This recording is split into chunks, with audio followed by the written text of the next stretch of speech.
Continuing Camillus, from Plutarch's Lives, translated by John Dryden, revised by Arthur Hugh Clough.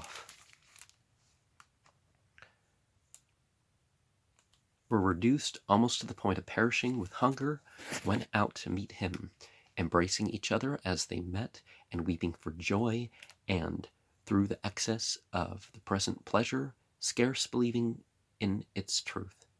And, when the priests and ministers of the entities appeared, bearing the sacred things which, in their flight, they had either hid on the spot or conveyed away with them, and now openly showed in safety, these citizens who saw the blessed sight felt as if with these the entities themselves were again returned unto Rome. Now, whether they're gods or goddesses or something else of a spiritual nature,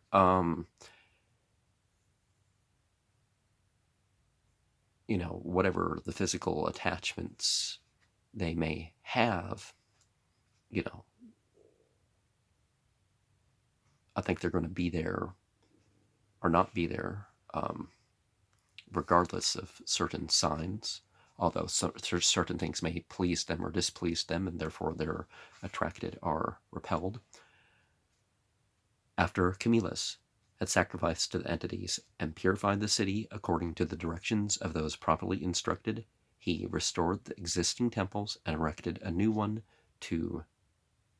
remor or voice, informing himself of the spot in which that voice from heaven came by night to Marcus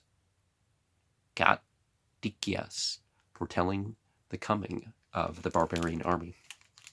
It was a matter of difficulty and a hard task, amidst so much rubbish, to discover and redetermine the consecrated places, but by the zeal of Camillus and the incessant labor of the priests, it was at last accomplished. But when it came also to rebuilding the city, which was wholly demolished, despondency seized the multitude, and a backwardness to engage in a work for which they had no materials, at a time too when they rather needed relief and repose from their past labors than any new demands upon their exhausted strength and impaired fortunes. Thus, insensibly, they turned their thoughts again towards Veii, a city ready built and well provided, and gave an opening to the arts of flatterers, eager to gratify their desires, and lent their ears to seditious language flung out against Camillus, as that, out of ambition and self-glory, he withheld them from a city fit to receive them, forcing them to live in the midst of ruins, and to re-erect a pile of burnt rubbish, that he might be esteemed not the chief magistrate only and general of Rome, but to the exclusion of Romulus, its founder also. The Senate, therefore, fearing a sedition, would not suffer Camillus,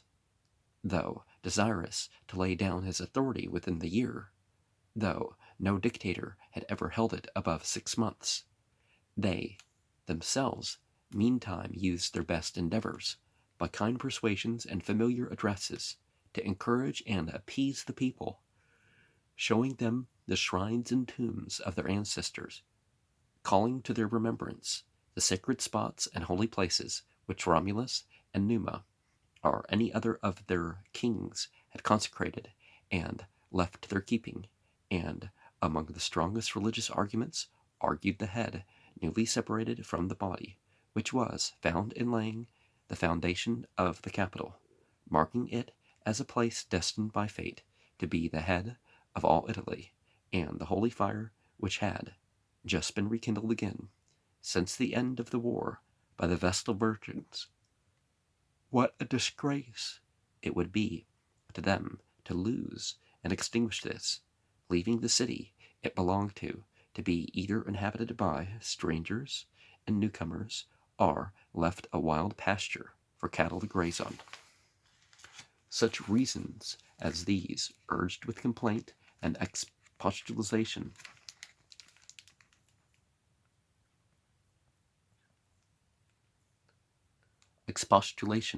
sometimes in private upon individuals and sometimes in their public assemblies, were met, on the other hand, by laments and protestations of distress and helplessness, entreaties that, reunited as they just were, after a sort of shipwreck, naked and destitute, they would not constrain them to patch up the pieces of a ruined and shattered city when they had another at hand, ready built and prepared. Camillus thought good to refer it to general deliberation, and himself spoke largely and earnestly in behalf of his country, as also many others. At last, calling to Lucretius, whose place it was to speak first, he commanded him to give him his sentence, and the rest as they followed, in order, silence being made, and Lucretius just about to begin, by chance. A centurion passed by outside with his company of the day guard, called out with a loud voice to the ensign bearer to halt, and fixed his standard, for this was the best place to stay in. This voice, coming in that moment of time and in that crisis of uncertainty and anxiety for the future, was taken as a direction which was to be done, so that Lucretius, assuming an attitude of devotion, gave sentence in concurrence with the entities, as he said, as likewise did all that followed. Even among the common people, it created a wonderful change of feeling. Everyone now cheered and encouraged his neighbor, and set himself to the work, proceeding in it, however not by any regular lines or divisions, but every one pitching upon that plot of ground which came next to hand, or best pleased his fancy, by which haste and hurry in building they constructed their city in narrow and ill-designed lanes, and with houses huddled together one upon another. For it is said that within the compass of the year the whole city was built up anew, both in its public walls and private buildings. The persons, however, appointed by Camillus to resume and mark out, in this general confusion, all consecrated places, coming in their way round the Palatium to the chapel of Mars, found the chapel itself indeed destroyed and burnt to the ground, like everything else, by the barbarians. But whilst they were clearing the place and carrying away the rubbish, lit upon Romulus's augural staff, buried under a great heap of ashes. This sort of staff is crooked at one end, and is called lituus. They make use of it in quartering out the regions of the heavens when engaged in divination from the flight of birds. Romulus, who was himself a great diviner, made use of it, but when he disappeared from the earth, the priests took his staff and kept it, as other holy things, from the touch of man. And when they now found that, whereas all other things were consumed, this staff had altogether escaped the flames, they began to conceive happier hopes of Rome, and to augur from this token its future everlasting safety.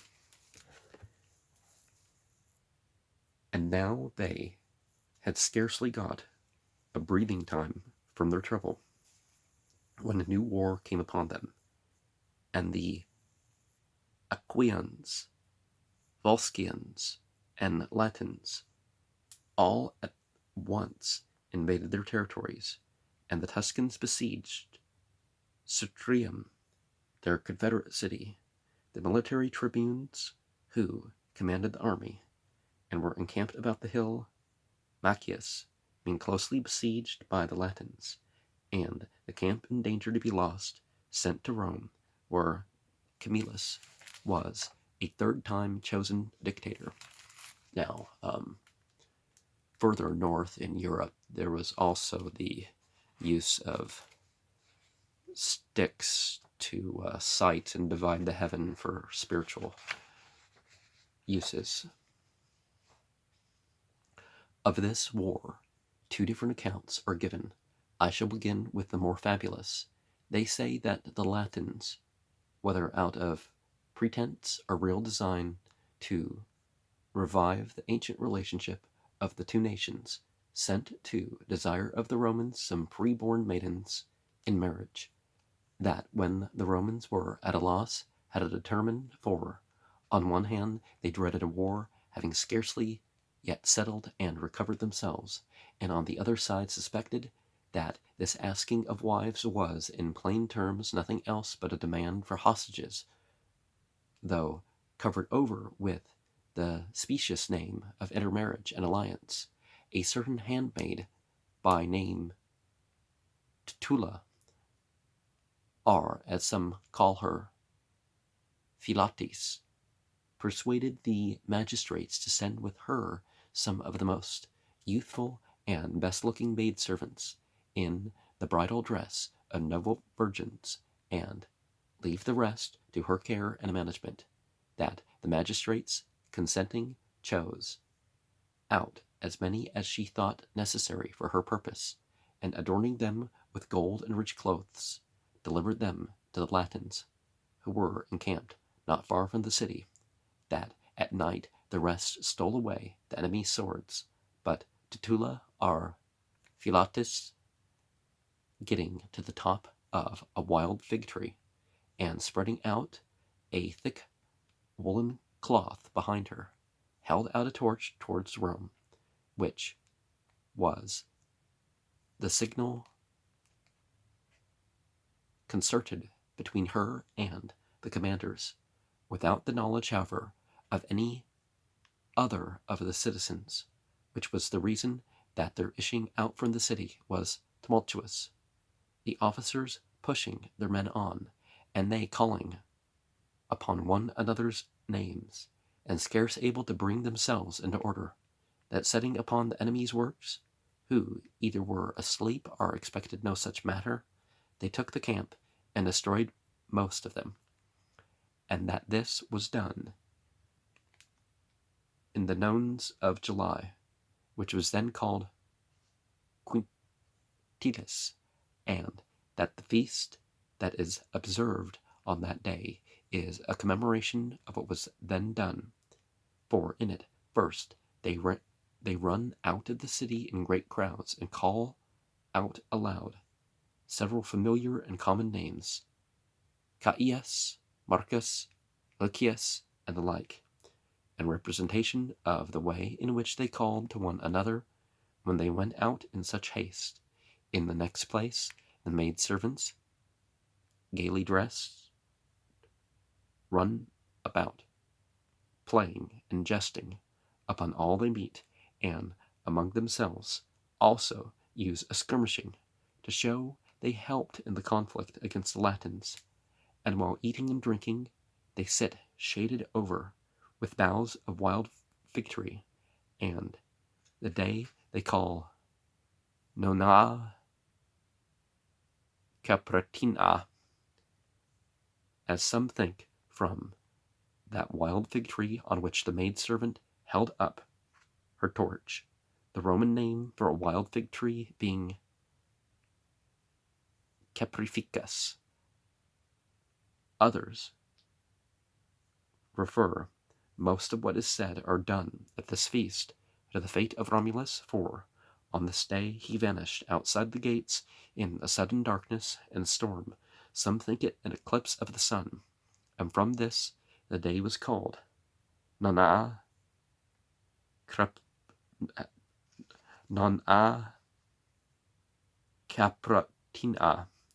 the Latin for a goat being Capra, and the place where he disappeared having the name of Goat's Marsh,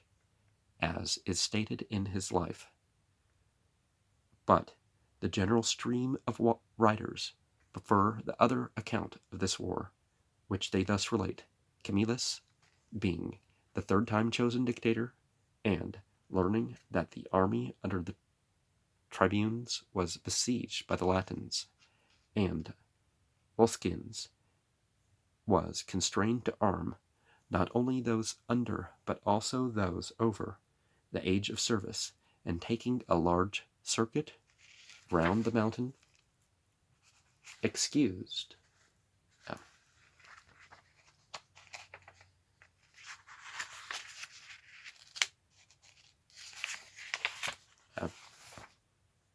round the mountain, Machias, undiscovered by the enemy, lodged his army on their rear, and then by many fires gave notice of his arrival. The besieged, encouraged by this, prepared to sally forth and join battle, but the Latins and Volscians, fearing this exposure to the enemy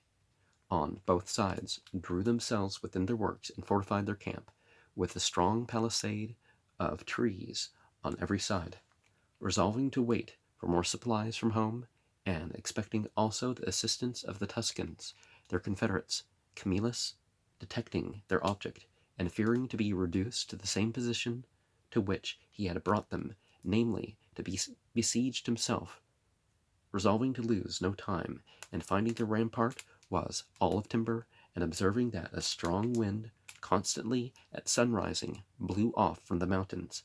after having prepared a quantity of combustibles, about break of day he drew forth his forces, commanding a part with their missiles to assault the enemy with noise and shouting on the other quarter, whilst he, with those that were to fling in the fire, went to that side of the enemy's camp to which the wind usually blew, and there waited his opportunity. When the skirmish was begun, and the sun risen, and a strong wind set in from the mountains, he gave the signal of onset, and heaving in an infinite quantity of fiery matter, filled all the rampart with it, so that the flame, being fed by the close timber and wooden palisades, went on and spread into all the quarters. The Latins, having nothing ready to keep it off, or extinguish it, when the camp was now almost full of fire, were driven back within a very small compass, and at last forced by necessity to come into the enemy's hands, who stood before the works, ready armed and prepared to receive them. Of all these, very few escaped, while those that stayed in the camp were all a prey to the fire, until the Romans, to gain the pillage, extinguished it. These things performed, Camillus, leaving his son Lucius in the camp to guard the prisoners and secure the booty, passed into the enemy's country, where, having taken the city of the Aquians and reduced the Volscians to obedience, he then immediately led his army to Cetrium, not having heard what had befallen the Cetrians, but making haste to assist them, as if they were still in danger and besieged by the Tuscans. They, however, had already surrendered their city to their enemies, and, destitute of all things, with nothing left but their clothes, met Camillus on the way, leading their wives and children, and bewailing their misfortune. Camillus himself was struck with compassion, and perceiving the soldiers weeping and commiserating their case, while the Strians hung about and clung to them, resolved not to defer revenge, but that very day to lead his army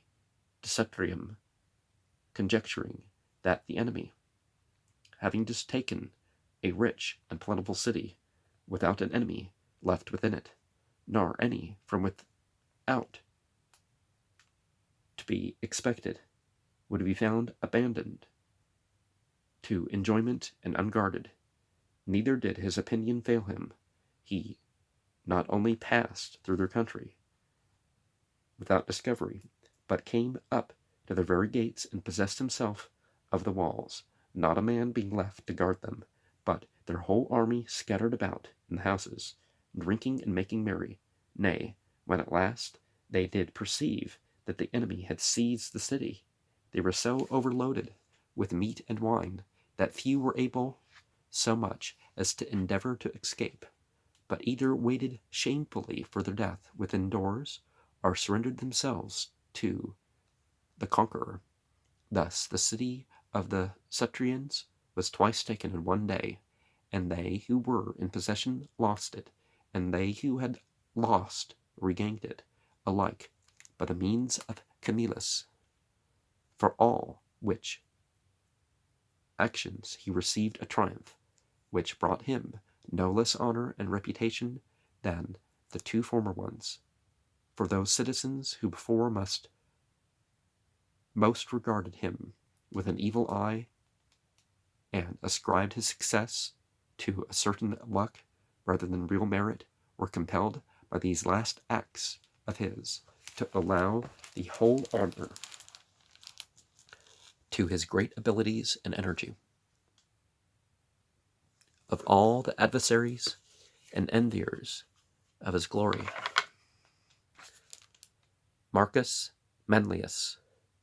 was the most distinguished, he who first drove back the Gauls when they made their night attack upon the capital, and who for that reason had been named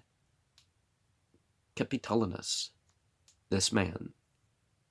affecting the first place in the commonwealth, and not able by noble ways to outdo Camillus's reputation, took that ordinary course towards usurpation of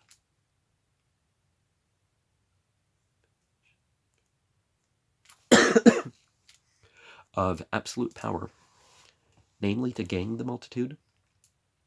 those of them especially that were in debt, defending some by pleading their causes against their creditors, rescuing others by force, and not suffering the law to proceed against them, insomuch that in a short time he got great numbers of indignant people about him, whose tumults and uproars in the forum struck terror into the principal citizens. After that, Quintius Capitolinus, who was made dictator to suppress these disorders, had committed Manlius to prison. The people immediately changed their apparel, a thing never done but in great and public calamities, and the Senate, fearing some tumult, ordered him to be released. He, however, when set at liberty, changed not his course, but was rather the more insolent in his proceedings, filling the whole city with faction and sedition. They chose, therefore, Camillus again military tribune, and a day being appointed for Manlius to answer to his charge, the prospect from the place where his trial was held provided a great impediment to his accusers, for the very spot where Manlius by night fought with the Gauls overlooked the forum from the capital, so that stretching forth his hands that way and weeping, he called to their remembrance his past actions, raising compassion in all that beheld him, insomuch that the judges were at a loss what to do, and several times adjourned the trial, unwilling to acquit him of his crime, which was sufficiently proved, and yet unable to execute the law, while his noble action remained, as it were, before their eyes. Camillus, considering this, transferred the court outside the gate to the peat-lined grove, from whence there is no prospect of the capital. Here his accuser went on with his charge, and his judges were capable of remembering the duly resenting his guilty deeds. He was convicted, carried to the capital, and flung headlong from the rock, so that one and the same spot was thus the witness of his greatest glory and monument of his most unfortunate end. The Romans, besides, razed his house and built there a temple to the female entity they call Moneta, ordering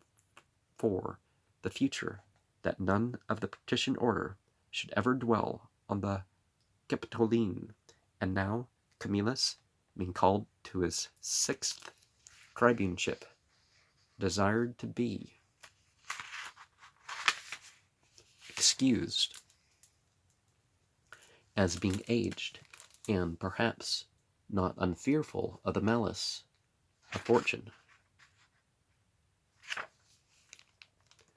and those reverses which seemed to ensue upon great prosperity. But the most apparent pretense was the weakness of his body, for he happened at that time to be sick. The people, however, would admit of no excuses, but crying that they wanted not his strength for horse or for foot service, but only his counsel and conduct, constrained him to undertake the command, and with one of his fellow tribunes to lead the army immediately against the enemy. These were the Praenestines and Volscians, who, with large forces, were laying waste to the territory of the Roman confederates. Having marched out with this army, he sat down and encamped near the enemy, meaning himself to protract the war, or if there should come any necessity or occasion of fighting, in the meantime to regain his strength. But Lucius Furius, his colleague, carried away with the desire of glory, was not to be held in, but impatient to give battle, inflamed by the inferior officers of the army with the same eagerness, so that Camillus, fearing he might seem, out of envy, to be wishing to rob the young men of the glory of a noble exploit, consented, though unwillingly, that he should draw out the forces, whilst himself, by reason of weakness, stayed behind with a few in the camp. Lucius, engaging rashly, was discomfited when Camillus, perceiving the Romans to give ground and fly, could not contain himself, but, leaping from his bed, with those he had about him, ran to meet them at the gates of the camp, making his way through the flyers to oppose the pursuers, so that those who had got within the camp turned back at once and followed him, and those that came flying from without made head again and gathered about him, exhorting one another not to forsake the general. Thus the enemy for that time was stopped in his pursuit. The next day Camillus, drawing out his forces and joining battle with them, overthrew them by main force, and following close upon them, entered pell-mell with them into their camp, and took it,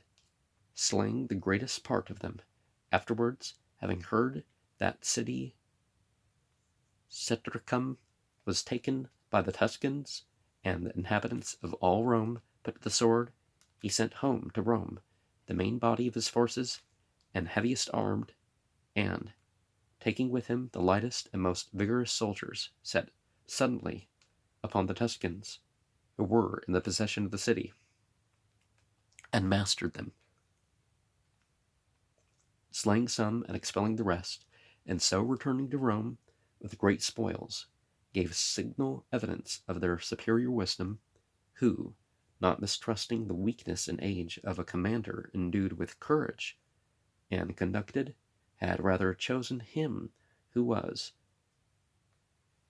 sickly and desirous to be excused, than younger men who were forward and ambitious to command. When, therefore, the revolt of the Tusculans was reported, they gave Camillus the charge of reducing them, choosing one of his 5 colleagues to go with him, and, when every one was eager for the place, contrary to the expectation of all, he passed by the rest and chose Lucius Furius, the very same man who lately, against the judgment of Camillus, had rashly hazarded and nearly lost the battle, willing, as it should seem, to disassemble that miscarriage, and free him from the shame of it. The Tusculans, hearing of Camillus's coming against them, made a cunning attempt at revoking their act of revolt. Their fields, as in times of highest peace, were full of ploughmen and shepherds. Their gates stood wide open, and their children were being taught in the schools of the people. Such as were tradesmen, he found in their workshops, busied about their several employments, and the better sort of citizens walking in the public places in their ordinary dress. The magistrates hurried about to provide quarters for the Romans, as if they stood in fear of no danger and were conscious of no fault, which arts, though they could not dispossess Camillus of the conviction he had of their treason, yet induce some compassion for their repentance. He commanded them to go to the Senate and depreciate their anger, and joined himself as an intercessor in their behalf, so that their city was acquitted of all guilt and admitted to Roman citizenship. These were the most memorable actions of his 6th tribuneship. After these things, Licinius Stolo raised a great sedition in the city, and brought the people to dissension with the Senate, contending that of 2 consuls one should be chosen out of the commons, and not both out of the patricians. Tribunes of the people were chosen,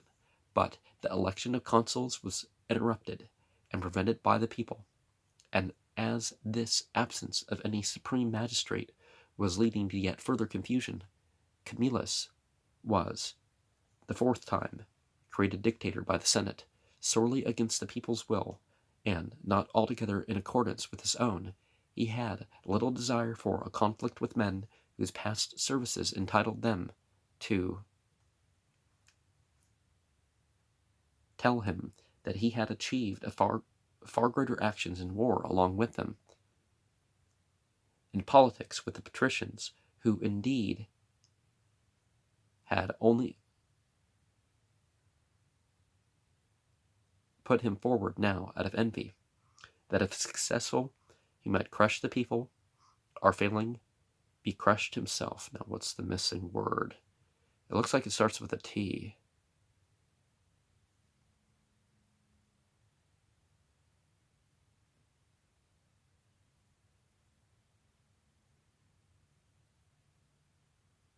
Along with them too. Okay. Then it looks like an apostrophe at the end of that. But there's only like the remnant of a little top of a T.